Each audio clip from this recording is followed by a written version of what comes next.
All right, today we're pulling back the curtain on one of the most powerful tools in breast imaging, the MRI. We're going to break down this really complex scan and show you exactly how a radiologist deciphers these images to find the crucial answers hiding inside. You know, when you first look at a breast MRI, it can seem like a totally abstract black and white puzzle. But here's the thing, it's not random at all. There is a clear, systematic method that radiologists use to solve it, a step-by-step algorithm to turn these images into a life-saving diagnosis. So let's dive into exactly how they do it. So here's our game plan. We'll start with why a patient even gets an MRI. Then we'll take a peek inside the machine to understand the scan itself. After that, we're going to walk through a radiologist's exact reading routine, decode the specific clues they look for, and finally, see how it all leads to that final verdict. Okay, so first things first, why even order this specific, pretty complex test? Yeah, this isn't a test for just anyone. An MRI is used in very particular situations where other types of imaging, like a mammogram, just might not give the full picture. So you might see an MRI used to figure out the full extent of a cancer that's already been found, or to solve a really tricky diagnostic problem. But honestly, the biggest reason, the main driver here, is for high-risk screening. So what exactly does high risk mean?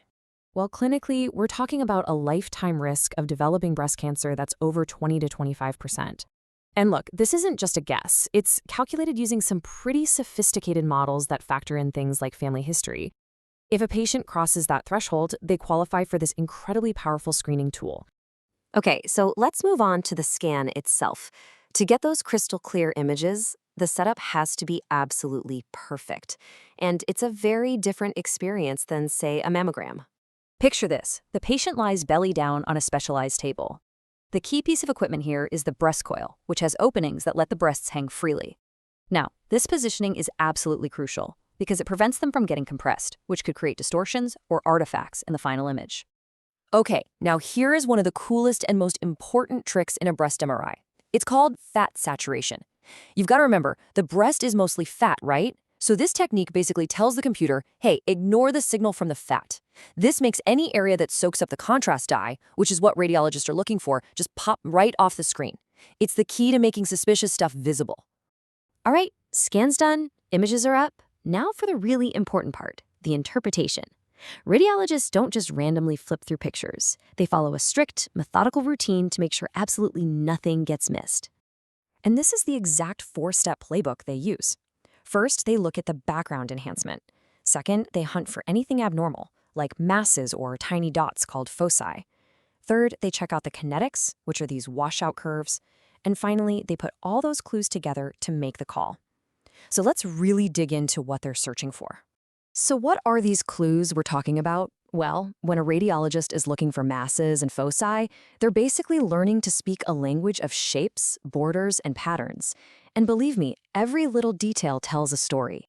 Let's start small. The tiniest thing they might find is called a focus. Think of it as just a tiny dot of enhancement, less than 5 millimeters across. And here's the good news. The vast, vast majority of these are benign. But because there's still a small 2 to 3% risk, they are never, ever ignored. All right, next up, we have something called non-mass enhancement, or NME for short.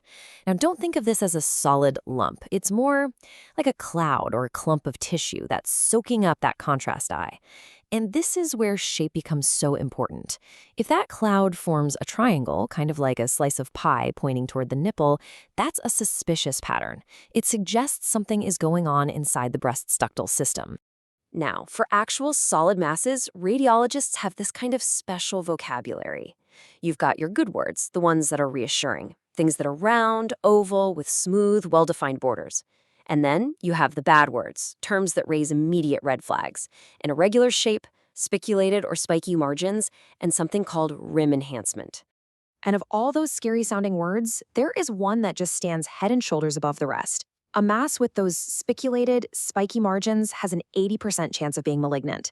That makes it the single most predictive feature a radiologist can find on a breast MRI. And this right here brings us to the absolute #1 golden rule of reading a breast MRI.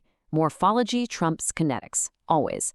Basically, what you see, the shape, the borders, is king. If a mass looks suspicious, it has to be biopsied, period. It doesn't matter what any of the other data show. So what's that other data? Well, it's called kinetics. It's a measure of how quickly the contrast dye goes into and then leaves a suspicious area. A type 1 curve, where the enhancement just keeps going up, is less worrisome. A type 3, where the dye rushes in and then washes out really fast, is more suspicious. But, and I can't stress this enough, this is all secondary information. It helps, but it never, ever overrules a suspicious shape. Okay, another really big clue comes from a totally different kind of image sequence called a T2. And there's this fantastic rule of thumb here. Things that show up super bright on these T2 images, what radiologists call T2 bright, are almost always benign. This is a great shortcut for identifying things like simple cysts or normal lymph nodes. But you know how it goes. For every great rule, there's always a crucial exception. And in this case, it's that two rare types of cancer, mucinous and colloid cancer, can also be T2 bright. This is what we call a high-yield fact for radiologists, because remembering this one little exception can be the key to catching a cancer that might otherwise get missed. Okay, so the radiologist has gone through all the steps. They've assessed the background, found any abnormalities, described their shape, and checked the kinetics. Now it's time to put it all together and make that final call. The final call comes down to something called a BIADS score, which is just a standard way to report the results. A BIADS 2 means, yep, this is benign. But a new mass with those bad words we talked about, that gets a BIADS 4 or 5. And a BIADS 4 or 5 means one thing and one thing only: biopsy. It's the clear, unambiguous next step. And that, right there, really gets to the core of this whole thing. A breast MRI is pretty much the end of the line for imaging. On an MRI, there's no let's wait and see. There's no gray area. The radiologist uses all of these clues to solve the puzzle and make a decisive call. It's either benign or it needs a biopsy. It's a moment of absolute clarity, all thanks to this complex but beautifully logical process.